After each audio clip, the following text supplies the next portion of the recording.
All right, the Buffalo Bills travel to Philadelphia to take on the Eagles in a revenge game for LeSean McCoy.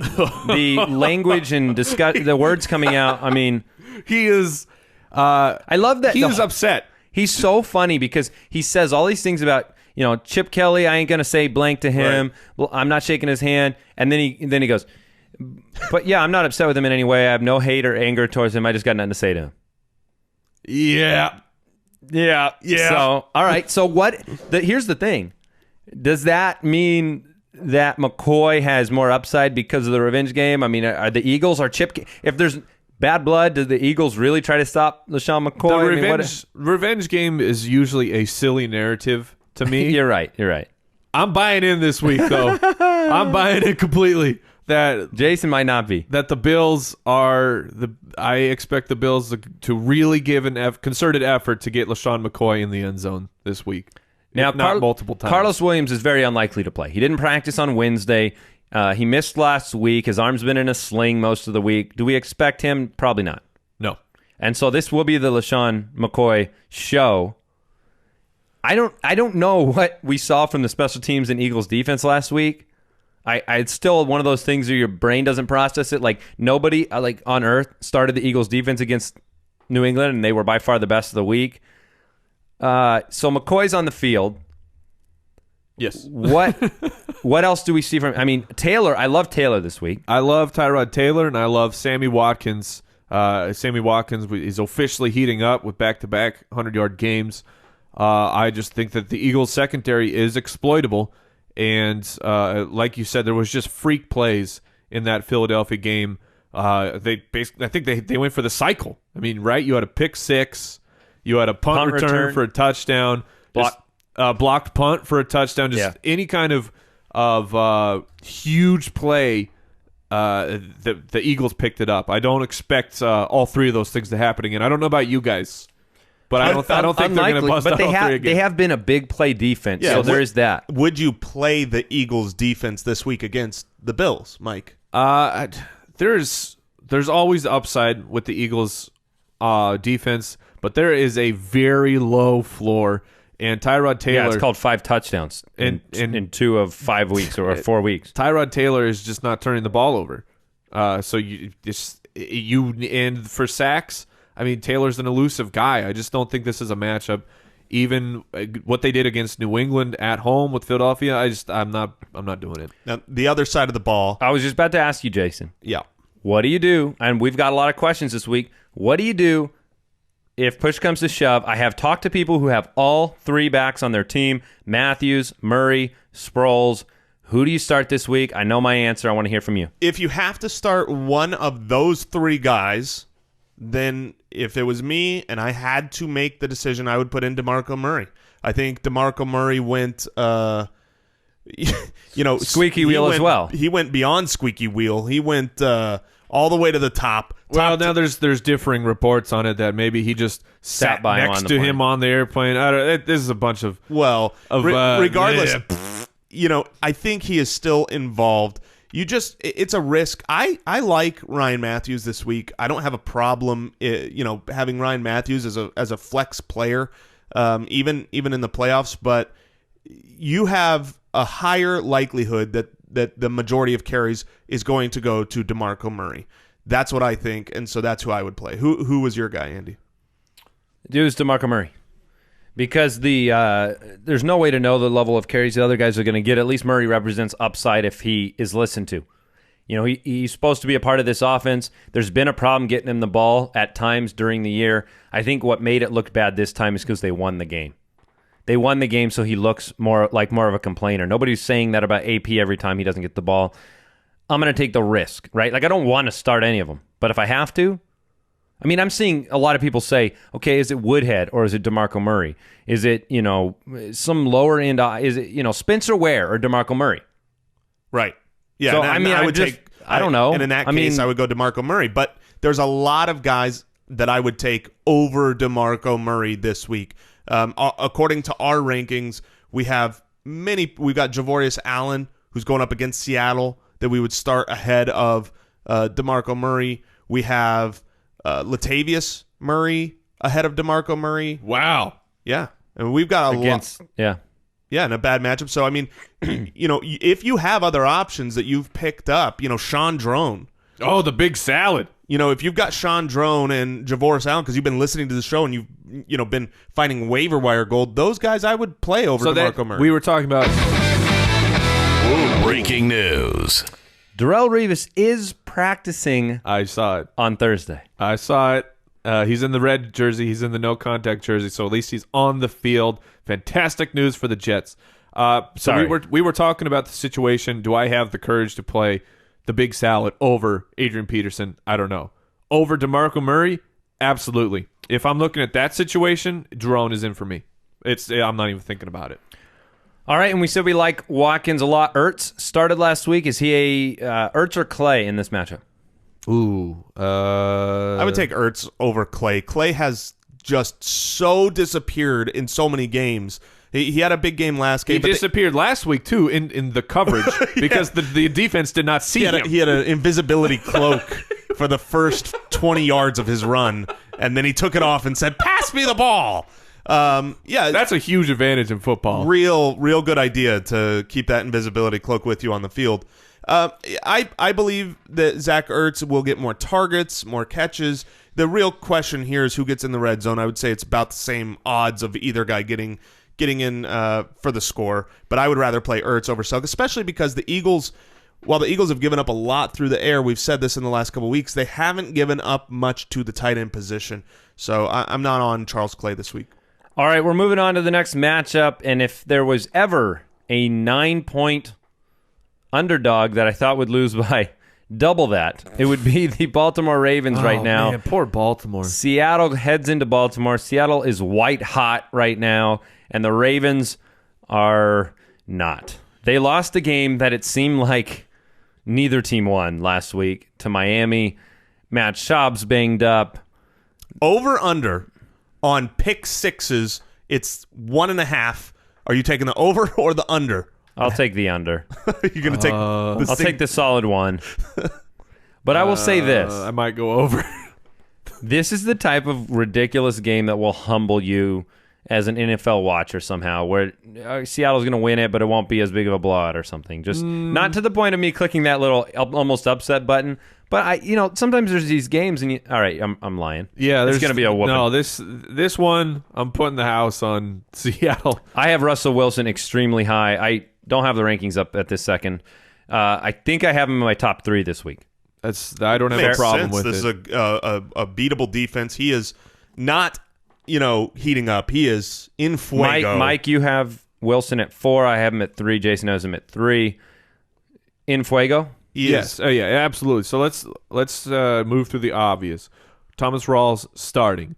Buck Allen he's a 2, but he's starting for all of us, I assume, right? Is there any situation where you would sit Buck Allen? Honestly, I would sit Buck Allen because signing Buck Allen meant that he was an addition to my roster, and so there are a lot of... Not if you were a Justin Forsett owner. No, you're right. I have him at 17. I have him at 17. So that sounds like a play. Because I think he's just going to catch enough passes. I mean, they're going to do... Who else can they give the ball to? Yeah, that's the... You can't the throw it. Well, but there's a lot of playoff teams. I mean, this is playoffs, so you got good rosters. You could have a Frank Gore, Darren McFadden, Lamar Miller, TJ Yeldon. Those guys I would play over... Eddie Lacy or Javoris Allen? Buck Allen, I think I go Eddie Lacy on that. Yeah, I might go Eddie Lacy. That's a very Jeremy tough decision. Hill or Javoris Allen? Javoris Allen. I don't like Jeremy Hill. It depends on the scoring format. I'll say that for sure. Based on the scoring format, you have them back to back. You have Hill 1 ahead. Well, there you go. You got him real close. That settles that. All right, listen to this. After starting the season as a bonus matchup, the Ravens have allowed the second fewest passing yards to opposing quarterbacks over the last 3 weeks. Does it matter in any way, shape, or form to Russell Wilson and Doug Baldwin? I think we've said no. No, and we'll talk more about Doug Baldwin later. We're going to save that? We can talk about it now if you want. We'll get to it in the Tyler starts Lockett. of the week section. Tyler Lockett, what do you guys think about him on this week? Because I kind of like him. Tyler Lockett, I do like, because I said this before the show. I really like Doug Baldwin. We're going to talk about him. But there's always a return to the mean in terms of averaging 45 touchdowns a year, where he's at over the last 2 games, whatever it is. So Lockett's somebody who, if you were watching third downs last week, it was like, okay, it's 3rd and 9, and then the next play, it was Lockett for 9 yards for a first down. It was, he was a go-to guy. Wilson loves him. He has the big playability. Lockett could put up one of the Baldwin performances this week, for all we know. So I don't mind rolling the dice with him, but he's down the list for me. Yeah, absolutely. He's somebody I'm starting over Pierre Garçon, not somebody I'm starting over Deshaun Jackson. Okay, what about Lockett versus Aiken? I'd rather have Aiken. I would rather have Lockett. Wow. How much would you rather have Lockett? Waterbed. Whoa! Hold your horses there. Too late. I will be honest, I didn't mean to push the button. My finger was over the button, but it seems like destiny may have us aligned here. Not that much. Not enough enough to put water. Unofficial waterbed? Yeah, unofficial pride Oh, bet. you bunch of weenies. All right. Now, speaking to the Buck Allen side of things, we think his production is going to come through the air. Yeah. Well, a guy who got 12 catches last week. I'm not expecting 12. I'm secretly hoping for 12 or more. But 5 to 6 seems like a lock. 12 puts him at about 200 a year pace. So I'm gonna temper that. But yeah, they're not giving it up on the ground. 5 or 6. 5 or 6 is fine, and that will be pretty good for you. Yes, that's I'd start him over Woodhead for sure. All right, 49ers. Another start of the week in this game. 49ers at the Browns. Blaine Gabbert coming off the hot win at Chicago. This is a team that has impressed me in terms of fighting through a lot of tumult, right? And you're speaking, just to be clear, of the 49ers side of this game. I am speaking of the 49ers side. Not the Cleveland side. No, that's a different kind of fighting going on in Cleveland. But the 49ers, their defense has kept games competitive for them, even though it's not been a good defense in terms of total yards given up. They found ways to keep games competitive. They beat Chicago in Chicago. They kept it close in Arizona. Blaine Gabbert had, I think, 6,000 yards on the ground last week. At least half on that one run. So he's not somebody I'm starting, Blaine Gabbert, but he's impressed me a little bit. In a 2-quarterback league, I think he's, because the matchup is so good. Yeah. Yep. Yeah, and then you want to talk about the running backs? Oh, my goodness. We're finally to the time. The big salad. Shaun Draughn. Eat your veggies, everybody. You got to get that foundation of greens and carrots in your diet. And Shaun Draughn is the man to do that for your fantasy football team. The guy is he's on the field almost 100% of the time. That's what you want out of volume. You talk about, I got this timeshare back. He's on the field 60% of the time.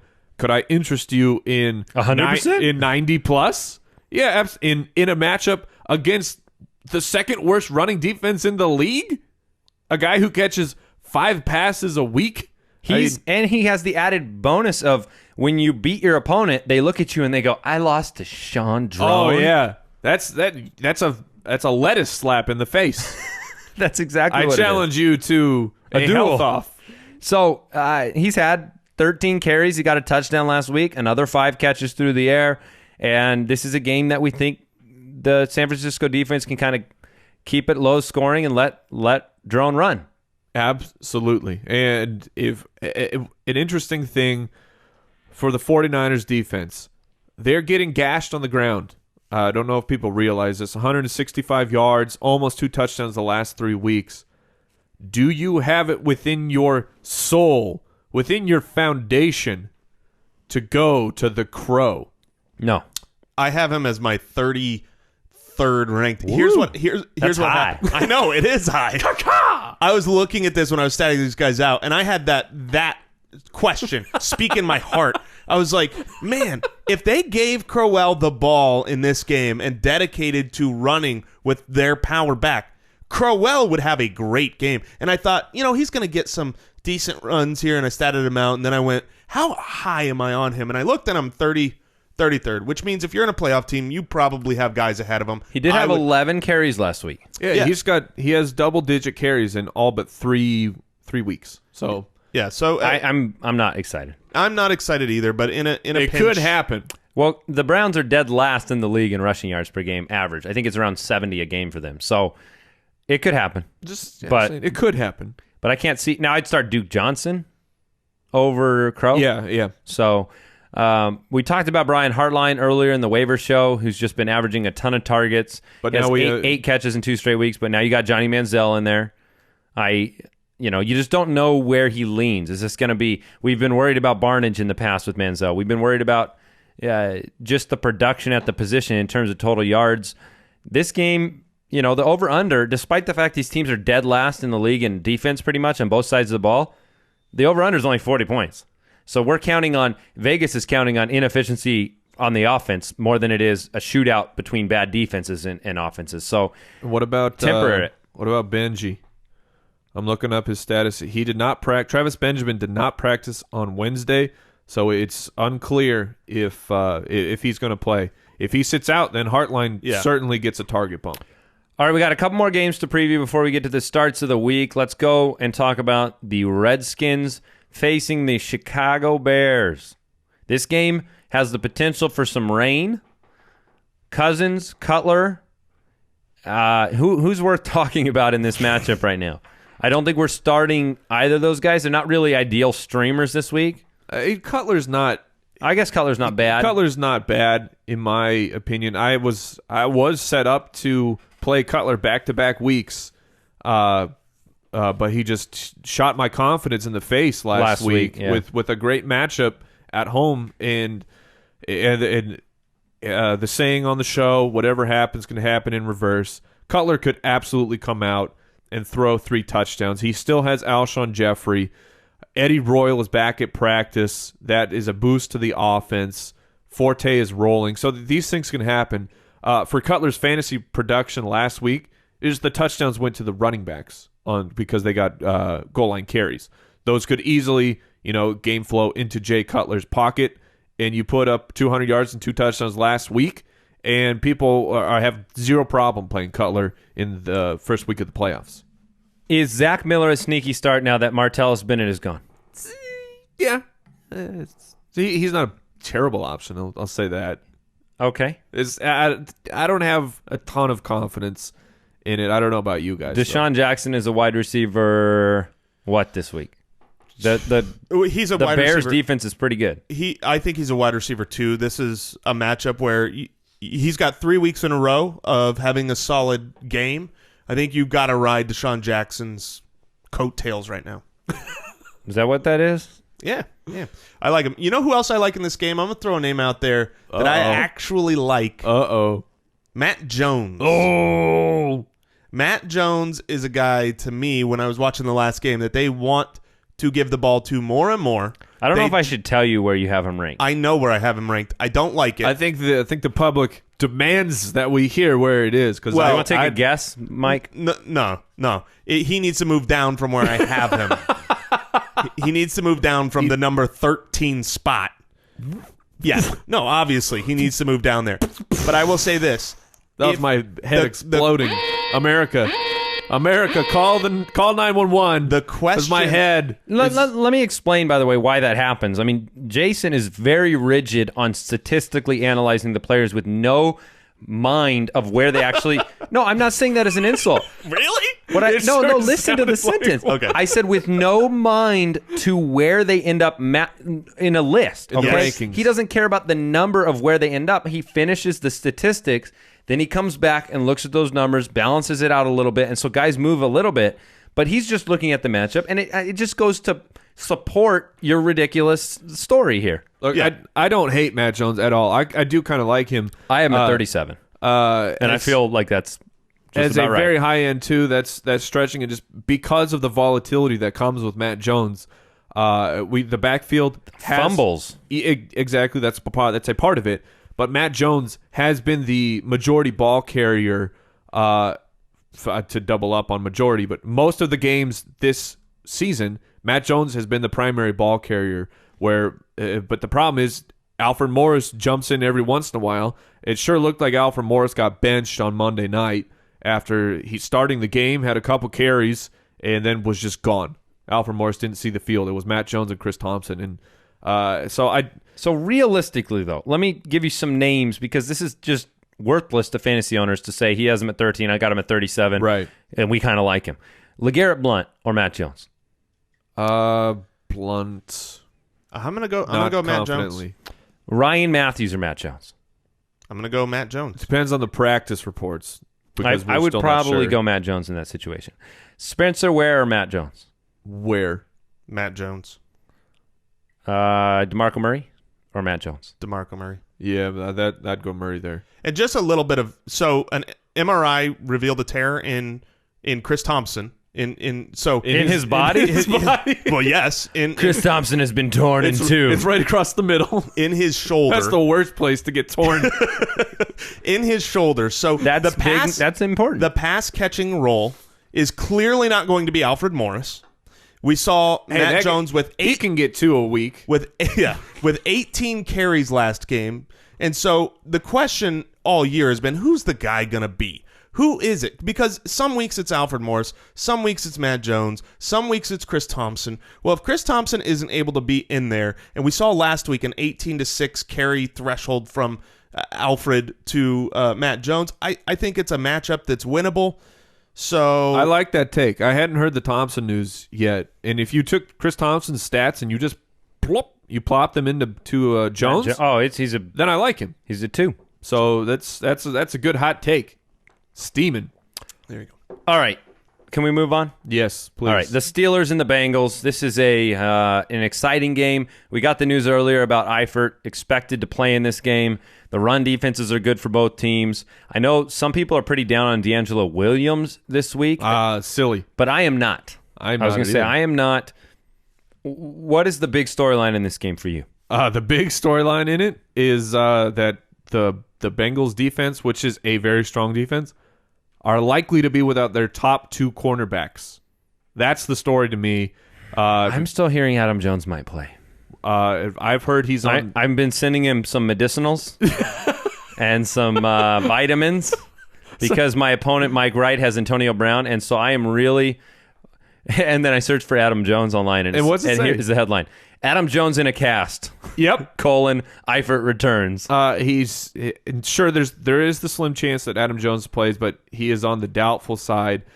It's so and they're just the Bengals have been decimated at the cornerback position. They lost Bernard earlier in the season, and Kirkpatrick has been not great. You take out the top 2 corners from the Bengals this week. It's trouble. And Big Ben is going to go bonanzas. People, they're looking back, because you like to have some context. What did they do earlier in the season? Well, the Steelers and the Bengals, Big Ben got kind of held in check. Reminder, Big Ben was coming off of his MCL injury early when he came into that Bengals game. That was his first game back. And we know that he looked physically wrong. That's a strange phrase. Like a tear? Like he has a tear in him? He was not moving around nimbly at all. Physically wrong. Sorry, Ben. But he's healthy now. That Steelers offense, it cannot be stopped by anybody. You take out your best 2 cornerbacks and Antonio Brown, Martavis Bryant, and even Marcus Wheaton. It looks like Heath Miller's going to miss, so that puts a bump up to Wheaton. If you can imagine that, I think all 3 guys are strong place. They're going to need to lean on the 12th man in Cincinnati this week. They're going to need a 13th and a 14th man in Cincinnati. I think this is a big help also for Dalton. I should remind people, the Bengals are favored to win this game. There's no problem with that. There's so many offensive weapons on both sides of the ball. The first time they played, we were expecting this huge game, and it ended 10-16. That's not happening this time around with these injuries for the Bengals. And I think that once one team starts, right, as soon as one team finally gets 14 points on the board, seal is broken. Is it okay for me to make this my upset? For the Steelers? Yeah. Sure. Andy's almost upset of the week. Because I would say the Steelers are going to win this game. That would make it an upset according to the line. Man, by 3 points. Like, it's not even a pick 'em. So, all right. That we said D'Angelo Williams is still in our, for me and Mike, he's a 1. For Jason, he's just outside that 1 according to the rankings. So he's starting. I do want to debate the Bernard Hill situation a little bit. because I don't want to move on too fast there. I'm of the belief, possibly incorrectly, that I'm not going to overread into Hill's total carry numbers last week against the Cleveland defense, where obviously they were running the clock out. I think the likelihood, based on the upset prediction and based on the fact that the Steelers are a buzzsaw in offense right now, that Bernard has the likelihood of being on the field more often than Jeremy Hill does. Therefore, I don't love Jeremy Hill this week. I can buy into that. I would still flex Hill, though. But you won't in our league over Danny Amendola. No, not over Amendola, no. Okay. All right.